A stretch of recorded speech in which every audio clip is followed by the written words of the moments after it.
கோவை ஜீவஜோதி கலை தொடர்பகம் பெருமையுடன் வழங்கும் மாதா தொலைக்காட்சியின் அறம் செய் நிகழ்ச்சிக்கு உங்களை வரவேற்பதில் மற்றற்ற மகிழ்ச்சி கொள்கிறேன். நான் உங்களில் ஒருவன் கேமி ஏஜே. இந்த நிகழ்ச்சி பெற்றோர்களுக்கான பிள்ளை வளர்ப்பின் அரிச்சுவடி. பதின்பருவத்தில் இருக்கும் பிள்ளைகளை வளர்ப்பதில் இருக்கும் சிக்கல்களையும் சவால்களையும் தொடர்ந்து அலசி ஆராய்ந்து வருகிறோம். அந்த வரிசையில் சென்ற வாரம் நாம் பார்த்தது ஓகே கிட்ஸ், குழந்தைகளே. உங்களை குழந்தைகள்னு கூப்பிடலாமா கூடாதா?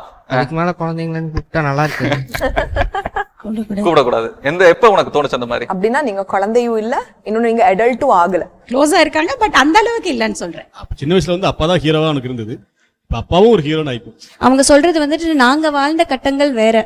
சோ டாக்டர், குழந்தைகளுக்கு அவங்க அப்பா அம்மா அப்டேட்டடா வரணும்னு ஒரு சிலங்க ரொம்ப அப்டேட் ஆயிட்டாங்கன்னா வந்து அதுவும் பிடிக்காம இருக்குது. இது நம்ம இந்த சொசைட்டல் சேஞ்சஸ் வந்து நம்ம எப்படி அட்ரஸ் பண்ணலாம், எப்படி நம்ம வந்து அதை எதிர்நோக்கி போகலாம்?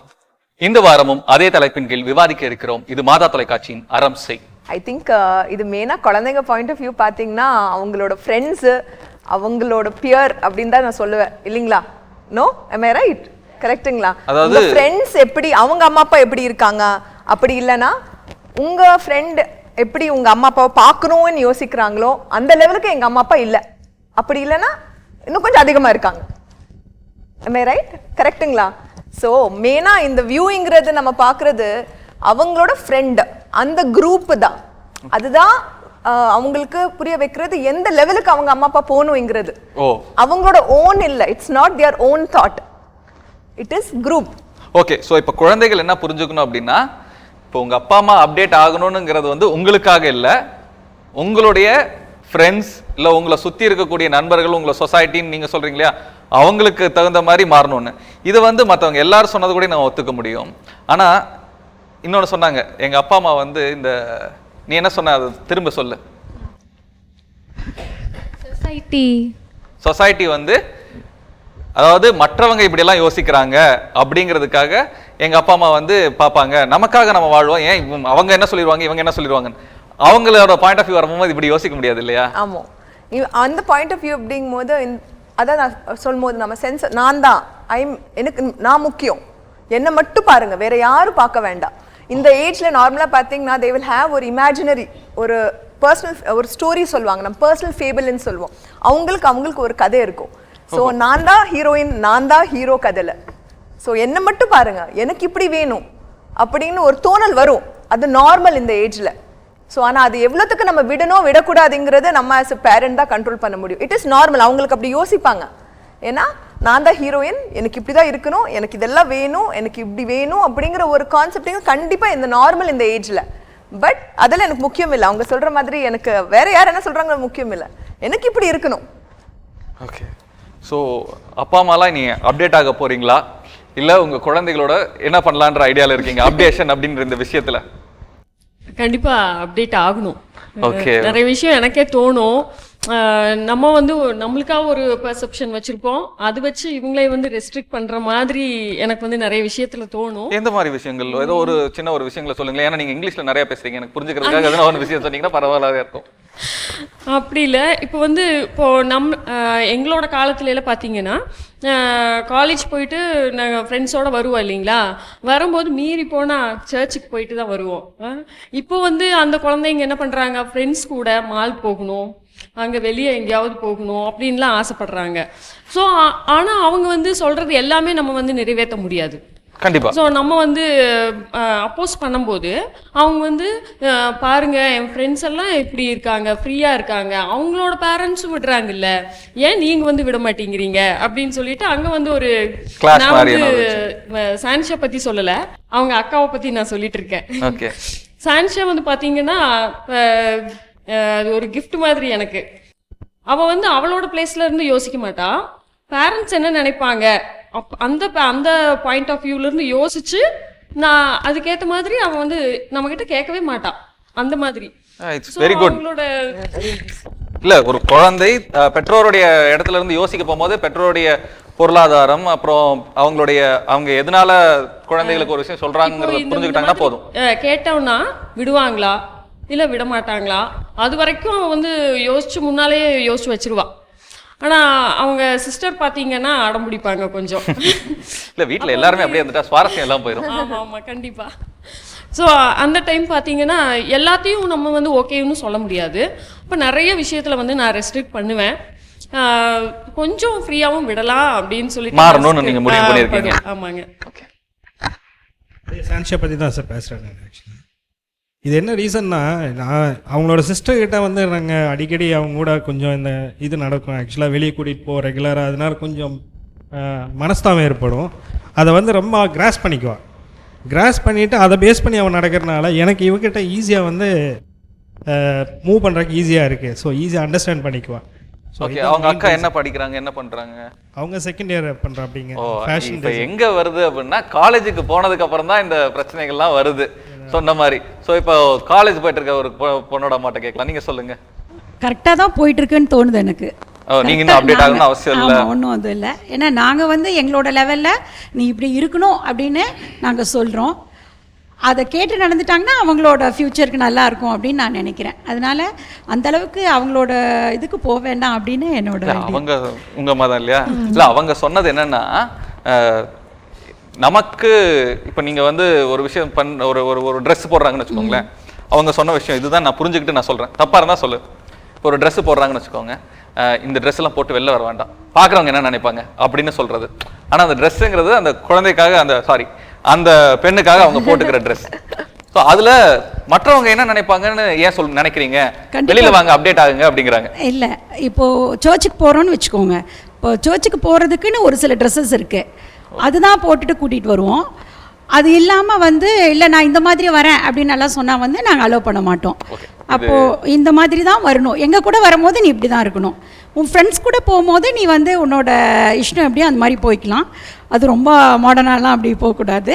பட் ஒரு அளவுகோல், எல்லாத்துக்கும் ஒரு ஸ்கேல் வச்சிருக்காங்க உங்க அம்மா. அதனால் எங்கள் கூட இருக்கும்போது நீ இப்படி இரு. நம்மளோட சொசைட்டி இப்படி தான் நம்மளை வாட்ச் பண்ணிகிட்டே இருப்பாங்க. ஸோ அந்த மாதிரி இருந்துட்டால் உனக்கு நல்லது. எனக்கு 2 பெண் குழந்தைகள். அதனால் நீங்கள் வந்து இப்படி இருந்துட்டிங்கன்னா உங்களுக்கு நல்லது அப்படிங்கிறதுக்காக நான் வந்து பொதுவாகவே பெண் குழந்தையை பெற்றவர்கள்கிட்ட இந்த மனப்பான்மை இருக்குது. ஆண் குழந்தையை பெற்றவங்ககிட்ட இன்னொரு மனப்பான்மை இருக்குது. இது என்னன்னா, எனக்கு ஆண் குழந்தை ஸோ நான் வந்து சேஃப், எனக்கு பெண் குழந்தை அதனால ரொம்ப பாதுகாப்பாக பார்த்துக்கணும் அப்படிங்கிறது. இது 2மே தப்புன்னு தான் எனக்கு தோணுது. குழந்தைகள்ல ஆண் பெண் அப்படிங்கிறது ஒரு விஷயம் எனக்கு இருப்பதாக தெரிவதில்லை. ஆனா இருக்கக்கூடிய கால சூழல் தகுந்து பெண் குழந்தைகளை கொஞ்சம் உன்னிப்பா பார்க்க வேண்டி இருக்குது. அதுல உண்மை இருக்குது. ஆனா ரொம்பவும் பாத்திரவும் கூடாதுங்கிறது. ரொம்ப பார்க்கல, நம்மளோட இதுக்கு தகுந்த மாதிரி நடந்துக்கோங்க அப்படின்னு தான் சொல்கிறோம். ரொம்ப அவங்களோட இஷ்டத்துக்கு தான் எல்லாம் ஃப்ரீடமாக தான் விடுறோம். எங்கே வெளியே போயிட்டு வரணுன்னாலும் போட்டும் வரட்டும்னு சொல்லிட்டு. இருந்தாலும் ஒரு அளவு வேணும் அப்படிங்கிறது எங்களோட இது. ஃபுல்லாகவே டைட் பண்ணல, ஃபுல்லாகவே லூஸ் விடல. அதுதான் உங்கள் அம்மா சொல்ல வருது உங்ககிட்ட என்னன்னா, உன்னை ரொம்பலாம் ரெஸ்ட்ரிக்ட் பண்ணல, நீ கோயிலுக்கு போகும்போது மட்டும் நான் சொல்ற ட்ரெஸ்ஸை போட்டுக்க, வெளியில போகும்போது கூட நான் என்ன சொல்ல வரேன்னா, உங்களுக்கு பிடிக்கலன்னா எனக்கு சொல்லுங்க, மற்றவங்களுக்கு பிடிக்காதனால என்கிட்ட சொல்லாதீங்க. அதுதான் அவங்களுக்கு ஏன் ஒரு விஷயம் பிடிக்கல அப்படின்னா மற்றவங்களுக்கு பிடிக்காததால உங்க அம்மாக்கும் பிடிக்காம இருக்குதுங்கிறாங்க. ஆக்சுவலி இந்த ட்ரெஸ்ஸிங் விஷயம் என்ன அப்படின்னா, இந்த காலத்தில் வந்துட்டு சேஃப்டிங்கிறது வந்துட்டு ரொம்ப இம்பார்ட்டண்ட்டாக ஆயிடுச்சு. இப்போது நம்ம அவங்க இஷ்டப்படி அவங்கள வந்துட்டு ட்ரெஸ் பண்ணிட்டு விடுறோம். அதாவது நம்மளுடைய தமிழ்நாடு கல்ச்சர் படி பார்த்தோம்னா ரொம்ப இம்பார்ட்டன்ஸ் நம்ம ட்ரெஸ்ஸுக்கு வந்துட்டு கொடுக்க வேண்டியதாக இருக்குது. சரிங்களா? இப்போ நம்ம வெளியில் போகிறோம், எத்தனையோ விஷயங்கள் நம்ம கண்ணுக்கு படுது, எத்தனையோ விஷயங்கள் தவறாக தான் நடக்குது. ஸோ அது வந்துட்டு நம்ம பெண்களுக்கு, நம்ம குழந்தைகளுக்கு நடந்துடக்கூடாது அப்படிங்கிறது வந்துட்டு நம்மளுக்குள்ளார இருக்கிற ஒரு சில எண்ணங்கள், பயம். அதை வந்துட்டு நம்ம குழந்தைங்க கிட்ட வந்துட்டு வெளிப்படையாக பேச முடியாத ஒரு சில விஷயங்கள் இருக்குது. இதனால தான் நாங்கள் சொல்கிறோம் அப்படிங்கிறது வந்துட்டு இந்த வயசில் எங்களை பொறுத்த வரைக்கும் அது தேவையில்லையோ. இந்த பாயிண்ட்டுக்கு தான் நான் வரணும்னு நினச்சது. அதுக்கு தான் நீங்கள் கரெக்டாக வந்திருக்கீங்க. அதாவது பெற்றோர் பிள்ளைகளிடம் பேச முடியாத விஷயங்களாக நிறைய விஷயங்களை வந்து யோசிக்கிறாங்க. உதாரணத்துக்கு இப்போ அவங்க சொன்ன மாதிரி ஒரு ஆடை, இந்த ட்ரெஸ்ஸை நீ போட்டு போனால் மற்றவங்களுக்கு கண்ணுறுத்தும், அதனால உனக்கு ஒரு பிரச்சனை வரக்கூடும் அப்படின்னு ஒரு பெற்றோரால் ஒரு குழந்தைகிட்ட சொல்ல முடியலன்னு நினைக்கிறாங்க. இதை எப்படி ஒரு குழந்தைகிட்ட புரிகிற மாதிரி சொல்றது? அதுவும் இந்த வயசுல இருக்கக்கூடிய குழந்தைகளிடம் இந்த விஷயம் முக்கியமா சொல்லப்பட வேண்டிய விஷயமா இருக்குது. அதை எப்படி சொல்றது? இந்த ஏஜ் டீனேஜர்ஸ் அப்படின்னு சொல்லும் போது எனக்கு நார்மலா நான் என்ன பார்த்துருக்கேன், எக்ஸ்பீரியன்ஸ்ல நான் என்ன பார்த்துருக்கேன்னா, கண்டிப்பா நீங்க ஓப்பனா குழந்தைங்க கிட்ட நீங்க உட்கார்ந்து பேசி எக்ஸ்பிளைன் பண்ணலாம். அவங்களுக்கு கண்டிப்பா புரியும். பயோங்கிறது நமக்கு, நாங்க என்ன நினைக்கிறோம்னா அவங்களுக்கு நம்ம ரொம்ப ஓவரா சொல்லிடுவோமோ, அவங்களுக்கு அது தெரியாதோ, நம்ம அதை புதுசா தான் கொடுத்துருவோமோ, அப்புறம் அவங்கள அதை பத்தி யோசிப்பாங்களோ நம்ம சைடுல இருந்து தப்பு நடந்துருமோ உண்மையா பார்த்தோம்னா பெற்றோர்களோட பிள்ளைகளுக்கு நிறையவே தெரிஞ்சிருக்கு. தெரியும். எக்ஸாக்ட், அதுதான் சொல்ல வரேன் நான். கண்டிப்பா அவங்களுக்கு நிறையவே தெரிஞ்சிருக்கும். பட் நம்ம என்ன நினைச்சுக்கிறோம்னா நம்ம இதை பேசிட்டு அவங்களுக்கு ஏதாவது கத்து கொடுத்துருவோமோ அப்படிங்கிற ஒரு பயத்துல நிறைய விஷயம் நம்ம பேசுறது இல்ல. அதுக்கப்புறம் என்ன ஆகுதுன்னா இவங்க அதுக்காக ஆன்சர் தேட ஆரம்பிச்சிடுறாங்க.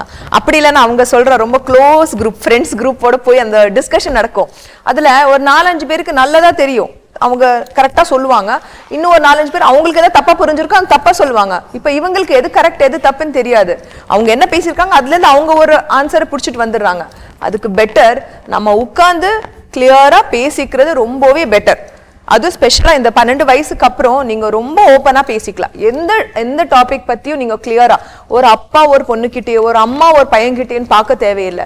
எப்பவுமே நான் பேசும்போது நான் என்ன சொல்வேன்னா எல்லாம் ஆஸ் அ ஃபேமிலி, அம்மா அப்பா குழந்தைங்க எல்லாம் 4 பேர் உட்காந்து பேசுங்க.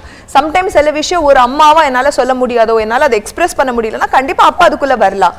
இல்ல அப்பா அதுல சொல்ல முடியாதுன்னு அம்மா வரலாம். இல்ல அது உன்னோட இது, நீ போய் சொல்லு நீ போய் சொல்லுன்னு சொல்லாம 2 பேரும் ஒரு அம்மாவும் அப்பாவும் 2 பேர் உட்கார்ந்து குழந்தையோட நீங்க கண்டிப்பா பேசலாம். சம்டைம்ஸ் அவங்க கூச்சமா இருக்க சொல்றதுக்கு ஓப்பன் அப் ஆக மாட்டாங்க. அது நீங்க எப்போ பேசணும், வா உட்காரு வா நம்ம இன்னைக்கு இதை பத்தி பேசலாம் அப்படின்னு நீங்க பேச முடியாது. ஏதாவது ஒரு நடக்கும் டிவியில், ஃபார் எக்ஸாம்பிள் ஏதாவது ஒரு வனோ, அப்படி இல்லைன்னா உங்களுக்கு ஏதாவது பேப்பர்ல இன்னைக்கு வரும், இன்னைக்கு இந்த மாதிரி ஏதாவது ஆச்சு தப்பான ஒரு விஷயம் நடந்துச்சு, அப்போ நீங்க அப்ப அவங்க நைஸா அதுதான் சான்ஸ் உங்களுக்கு. அதை வச்சு அங்கேருந்து போய் நீங்க எக்ஸ்பிளைன் பண்ணலாம். டெஃபினட்டா குழந்தைங்களுக்கு நீங்க எவ்வளவுக்கு கிளியரா எக்ஸ்பிளைன் பண்றீங்க அவங்களுக்கு கிளாரிட்டி பெட்டரா இருக்கும். ஐ எம் ஷுவர் அவங்க கண்டிப்பா அண்டர்ஸ்டாண்ட் பண்ணிருக்கேன். என்ன சொல்றீங்க குழந்தைங்களா? அம்மா அப்பா உங்ககிட்ட பெட்டரா எக்ஸ்பிளைன் பண்றது பெட்டரா இல்லைன்னா தப்பா வேறு? That's better. ஓகே, இப்போ நம்ம புரிஞ்சுக்கிட்டது என்னவா இருக்குது அப்படின்னா, குழந்தைகளும் தலையாட்டியதை வைத்து புரிந்து கொள்ள வேண்டியது என்னவா இருக்குன்னா, ஒரு 3வது மனுஷன் உங்க குழந்தைகளுக்கு 3வது வேற ஒரு ஃப்ரெண்ட்ஸோ யாரோ ஒருத்தங்க வந்து உங்க குழந்தைகளுக்கு தேவையற்ற விஷயங்களை சொல்லிக் கொடுப்பதை விடவும் இது தேவையில்லாதது அப்படிங்கிறத பெற்றோர்களாகிய நீங்களே உங்க குழந்தைகிட்ட சொல்லிக் கொடுக்கறது இன்னும் ரொம்ப நல்லதா இருக்கும்னு நினைக்கிறேன். இப்போ இங்க இதோட முக்கியமான ஒரு விஷயம் இருக்கு. உங்க அப்பா அம்மா கிட்ட உங்களால இந்த விஷயத்த சொல்லவே முடியலன்னு நீங்க நினைக்கக்கூடிய விஷயங்கள் எதுனா இருக்குதா? எங்க அப்பா அம்மா கிட்ட இதை பத்தி பேசவே முடியாது, ஆனா என் ஃப்ரெண்ட்ஸ் கிட்ட நான் பேச முடியும். நிறையவே இருக்குது. நிறையவே இருக்கு. ஓகே, உங்களுக்கு மற்றவங்களுக்குலாம் என் ஃப்ரெண்ட்ஸ் கிட்ட பேச முடியும், ஆனா எங்க அப்பா அம்மா கிட்ட பேசுறதுக்கு நிறைய இருக்கு. கண்டிப்பா இருக்குது, விஷயங்கள் இருக்கிறது. ஓகே, எதனா 1-2 எங்க சொல்ல முடியுமா? சொல்ல முடியாது. ஓகே, வீட்டுல போய் உங்க அப்பா அம்மா கிட்ட நீ உட்காந்து பேசலாம். ஓகே, உனக்கு அந்த மாதிரி விஷயங்கள் எதுவும் இருக்குதா? இருக்கு, சொல்ல முடியுமா? 2-3 சொல்லலாம். 2-3 வெளில சொல்லலாம். ஓகே, சொல்லு பாப்போம். எப்படின்னா இப்போ ஸ்கூல்ல நிறைய பிரச்சனைகள் நடக்கும், டீச்சர்ஸுக்கு நடுவில் எப்படியாவது சண்டை நடக்கும். அதெல்லாம் அப்பா கிட்ட சொன்னா இல்லை அம்மா கிட்ட சொன்னா நீ எதுக்கு தேவையில்லாம அதில் போடுற, நீ எதுக்கு அதை பண்ற, நீ எதுக்கு அப்படி இப்படி சொல்றாங்க. அதனால சொல்றதுக்கே எதுக்கு சொல்லிட்டு நம்மளே வச்சுக்கோங்க. நான் எதுக்கும் உங்ககிட்ட இருந்து ஒரு 10 அடி தள்ளி நிக்கலாம்னு நினைக்கிறேன். அப்படி பயப்படானா? இல்ல, அப்பல இருந்து இப்படிதான் நிக்கிற, பாக்குறதே இப்படிதான் பாக்குற, ஸ்கூல்ல வேற பிரச்சனை பண்ற. சோ எதுக்கு ஒரு 10 அடி தள்ளி நிக்கிறது பெட்டர்னு நினைக்கிறேன். நீயும் தான். சரி, உனக்கு எதுவும் இருக்குதா? மைக்ல சொல்லலாம். அப்படி எதுவும் இல்லை. அப்படி எதுவுமே இல்லை. I don't have any secret. எல்லாமே எங்க அப்பா அம்மாட்ட நான் பேசிட முடியும். உன் ஃப்ரெண்ட்ஸ் என்ன பேசுறது அதெல்லாம் உங்க அப்பா அம்மாட்டையும் பேசிட முடியும். உனக்கு? நானும் எல்லாம் சொல்லிடுவேன். எல்லாமே சொல்லிடலாம். உனக்கு எதுவும் இருக்குதா உன் ஃப்ரெண்ட்ஸ்கிட்ட சொல்றோம்? கொஞ்சம் லைக் ஸ்கூல்ல சண்டை போடுறது அதெல்லாம் அந்த மாதிரி அவங்க சொல்லுவாங்க எதுக்கு தேவையில்லாம சண்டை போடுற அப்படிம்பாங்க. ஓகே, ஸோ நான் பார்த்த வரைக்கும் எல்லா குழந்தைகளுக்குள்ளேயும் ஒரு சீக்ரெட்டுங்கிறது வந்து இருக்குது. அதை நீங்க எப்படி டேக்கிள் பண்றீங்க இப்போ வரைக்கும் வீட்டில்? அந்த ஒரு உங்களுக்கு தெரியாம உங்க குழந்தைகளுக்குள்ள இருக்கக்கூடிய அந்த அந்த ஒரு சின்ன ஒரு சீக்ரெட் போர்ஷனை எப்படி டேக்கிள் பண்றீங்க வீட்டில்? அப்படி இருக்கிறதெல்லாம் தெரிஞ்சிருக்கா உங்களுக்கு? தெரியும், அது அப்படியே தெரியாத மாதிரி போயிடுவோம். சரி சரி இந்த வயசுல இருக்கிறது தான் அப்படின்னு சொல்லிட்டு அப்படியே தெரியாத மாதிரியே அப்படியே பண்ணிப்போம்.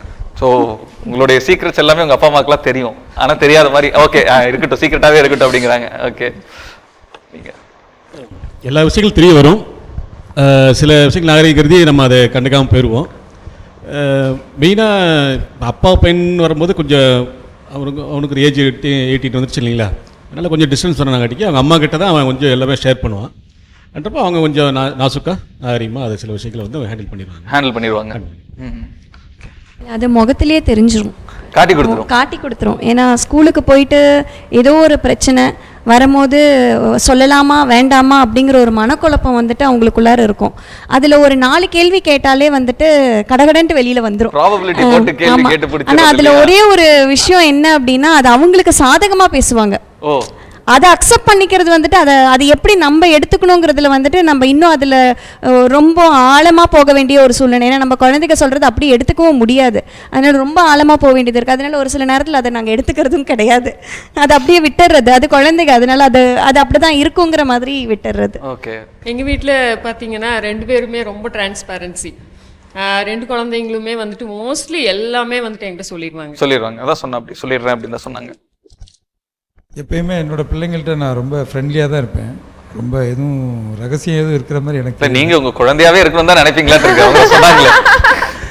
அதனால ரகசியம் எதுவும் இருக்கிற மாதிரி எனக்கு தெரியல. அவங்களும் எதுவும் மறைக்க மாட்டாங்க, எல்லாத்தையும் ஓப்பனாக சொல்லிடுவாங்க. ஆனா இருக்குன்னு சொன்னாங்கல்ல, 2-3 சின்ன சின்னதா அடிச்சது இதெல்லாம் தான் இல்லையா? ஓகே. உங்க அப்பா உங்ககிட்ட உன்னோட கோவத்தை பத்தி என்ன நினைக்கிறாருன்னு கேட்போம். ஓகே, உங்க பையனுடைய கோவத்தை பத்தி நீங்க என்ன நினைக்கிறீங்க? சும்மா தேவையில்லாமல் உண்மையாலும் கோவப்படுறானா இல்லை கோவப்படுற மாதிரி ஆக்டிங் விடுறானான்னு கண்டுபிடிக்க முடியாது. சரி, உங்களுடைய பிள்ளைகளை நீங்கள் எந்த அளவுக்கு புரிந்து வைத்திருக்கிறீர்கள்? பெற்றோராகிய நீங்கள் உங்கள் பிள்ளைகளை எந்த அளவுக்கு புரிந்து வைத்திருக்கிறீர்கள் சொல்ல முடியுமா? இப்போ சின்ன குழந்தையா இருக்கும் போது இந்த நேரத்துக்கு சாப்பிடுவான், இந்த நேரத்துக்கு அழுதா, இந்த மாதிரி அழுதா அவனுக்கு எதுனா வலிக்குது, இந்த மாதிரி அழுதா அவனுக்கு பசி அப்படிங்கிறது எல்லாமே ஒரு அம்மாக்கு தெரியும். ஒரு அப்பாவா அவனுக்கு இந்த நேரத்துக்கு நான் இதை வாங்கி கொடுத்தா அவன் சந்தோஷப்படுவாங்கிறது, இந்த நேரத்துக்கு நான் அவனை இந்த ஒரு கோச்சிங் கிளாஸ்ல விட்டோம்னா அவன் சந்தோஷப்படுவாங்கிறது தெரிஞ்சிருக்கும் சின்ன வயசுல. இந்த 11 பருவத்தில் இருக்கும் அவர்களை நீங்கள் எந்த அளவுக்கு புரிந்து வைத்திருக்கிறீர்கள்? புரிஞ்சு வச்சிருக்கிறோம் அப்படிங்கிறது வந்துட்டு எங்கள் கிட்ட கேட்டிங்கன்னா ஆமான்னு தான் சொல்லுவோம்.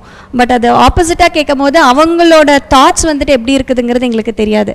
இப்போ அவங்களுக்கு என்ன தேவை, இன்றைக்கி என்ன தேவைங்கிறது வந்துட்டு அறிஞ்சு தான் நாங்கள் வச்சுருக்கிறோம். அதுக்கு தகுந்ததாக தான் நாங்கள் செஞ்சிட்ருக்குறோம். பட் அதையும் மீறி போகும்போது அது நம்மளுடைய ஃபினான்ஷியல் இதாகட்டும், அது எல்லாமே வந்துட்டு அதுக்குள்ளார அடங்கி இருக்குது. நான் புரிஞ்சு வச்சிருக்காங்க போது அவங்க தேவைகளை மட்டும் சொல்லலை, மொத்தமாகவே அவங்களை கேட்குறேன் நான். ஆப்வியஸ்லி அது கண்டிப்பாக நாங்கள் வந்துட்டு புரிஞ்சு வச்சிருக்கோங்கிறது எங்களுடைய ஒரு எண்ணமா இருக்குது. அது அவங்க கிட்ட கேட்கும் போது தான் அது உண்மையானது என்ன அப்படிங்கிறது வந்துட்டு தெரிய வரும். ஓகே, நீங்க உங்க குழந்தையை எந்த அளவுக்கு புரிஞ்சு வச்சிருக்கீங்கன்னு நினைக்கிறீங்க? பொதுவாக அந்த அப்பா பையன் ரிலேஷன்ஷிப்பில் புரிந்து கொள்வது வந்து கொஞ்சம் கஷ்டமாக தான் இருக்குது. அவனுக்கு என்ன தேவை, அவனுக்கு மனசில் என்ன நினைக்கிறான் அப்படின்றத என்கிட்ட சொல்ல, அப்பாவா என்கிட்ட சொல்ல சில சமயம் வெக்கப்படுவான். ஓகே, அப்படின்றப்ப கொஞ்சம் யோசனையாக தான், கொஞ்சம் கஷ்டமாக தான் இருக்கு. ஓகே, நீங்க உங்க அப்பா அம்மா உங்களை புரிஞ்சு வச்சிருக்காங்கன்னு நினைக்கிறீங்களா? எல்லாருமே மைக் எடுக்கிறாங்க. இல்ல, நீ எஸ்ன்னு சொல்லிட்ட. ஓகே, நீ இல்ல அங்க பார்த்துட்டு நீ சொல்லக்கூடாது. ஆமான்லாம் புரிஞ்சு வச்சிருக்காங்களா? உனக்கு என்னங்கிறதெல்லாம் கரெக்டா புரிஞ்சு வச்சிருக்காங்க. ஓகே, உங்க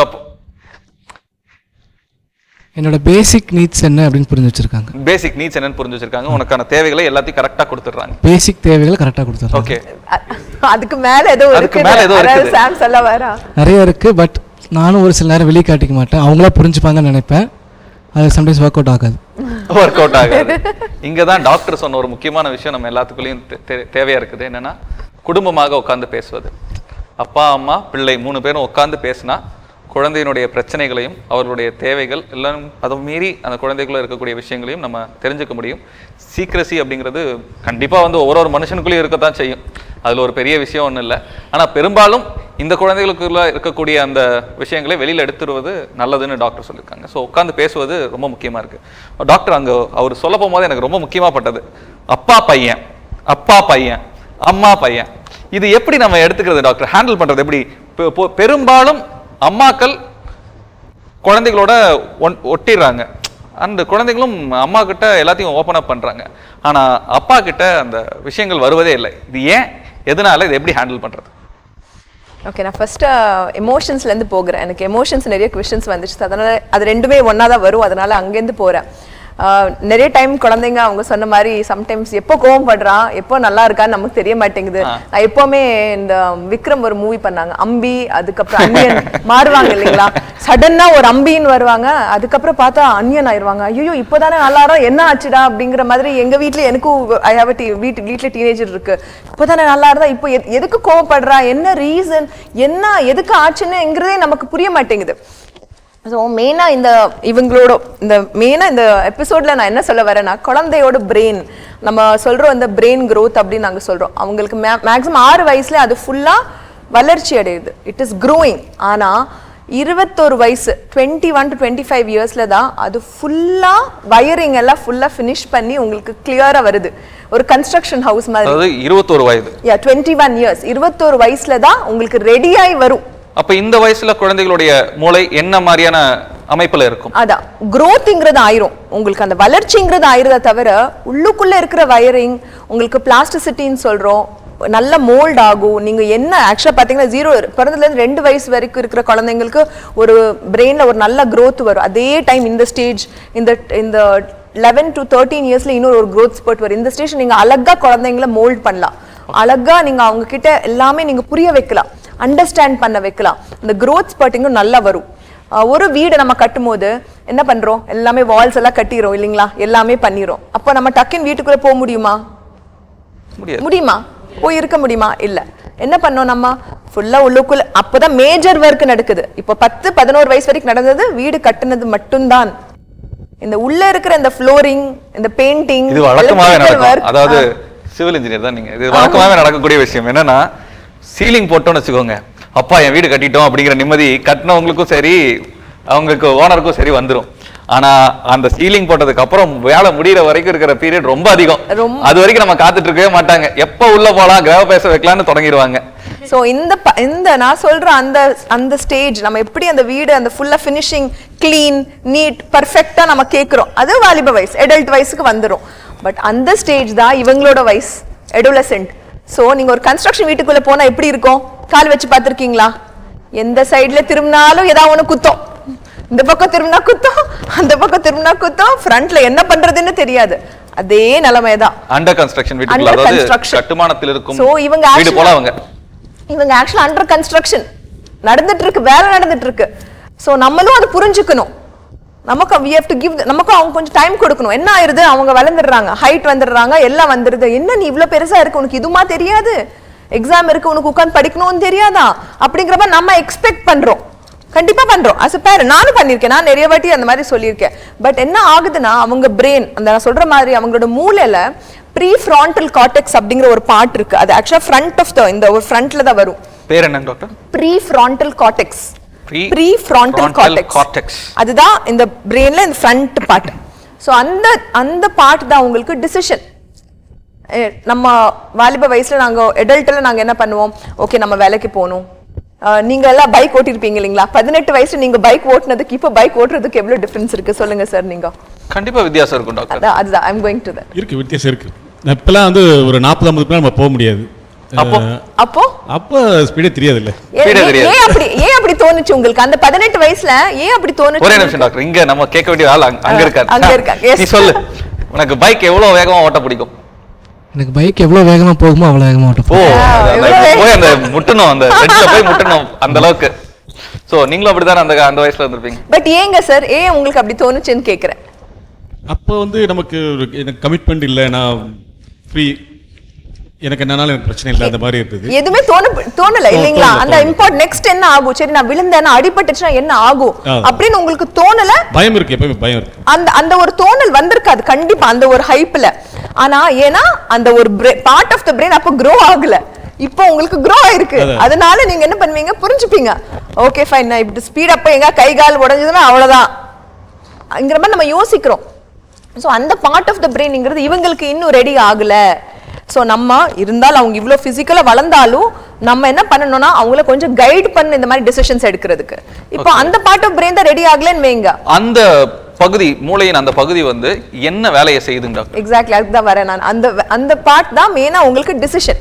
ப்ரீ ஃப்ரான்டல்னா இது பண்ணணும், இந்த டைமுக்கு பண்ணணும் அதுங்கிறது. ரெண்டாவது இமோஷன், கோவப்படுறதா, சந்தோஷப்படுறதா, பயம் இருக்கணுமா, சேட்னஸ் அப்படிங்கிற மாதிரி டிசிஷன் பண்ணணும். ஆனா இவங்களுக்கு இப்ப அது ரெடி இல்ல. அதனால இன்னொரு பார்ட் அமிக்டலான்னு சொல்ல ஒரு பார்ட், அந்த பார்ட்னா என்ன, அதோட வேலை என்னன்னா ஃபுல்லா எமோஷன்ஸ் மட்டும் தான் கண்ட்ரோல் பண்ணும். பயம், சோகம், அதுதான். தமிழ் படங்கள்ல வர ஏதோ பயங்கரமான வியாதி பேர்லாம் கேட்கிற மாதிரியே இருக்கு. ப்ரீஃப்ரான்டல் கார்டெக்ஸ்ங்கிறது தான் அமிக்டலா. சோ அந்த பார்ட் தான் என்ன பண்ணணும், நமக்கு அந்த சந்தோஷம், சோகம், எமோஷன்ஸ் கண்ட்ரோல் பண்ணும். இப்போ நமக்கு இது ரெடி இல்ல. இப்போ நமக்கு நல்ல தண்ணி வரல வீட்ல, அப்ப நம்ம என்ன பண்ணோம், போருக்கு தானே போனோம், தண்ணி வேணும், போருக்கு தான் போனோம். சரி, அதேதான் இது நமக்கு ரெடியா இல்ல. அப்போ வேற இன்னொரு பார்ட் ஆஃப் த பிரெயின் சொல்லு, சரி நான் வேலை பார்க்கறேன், நீ ரெடி ஆகுற வரைக்கும் உட்காருங்க, நான் பண்றேன் அப்படின்னு இதன் பண்ண இது குதிச்சுட்டு வரும். குதிச்சுட்டு வந்து என்ன பண்ணும், அது வேலை பார்க்கும். பட் என்ன ப்ராப்ளம், அது பயங்கரமா பண்றது என்ன, இமோஷனலா கண்ட்ரோல் பண்ணும். அதனால டக்குன்னு ஒரு கோவம், டக்குன்னு ஒரு சோகம், டக்குன்னு ஒரு சிரிப்பு.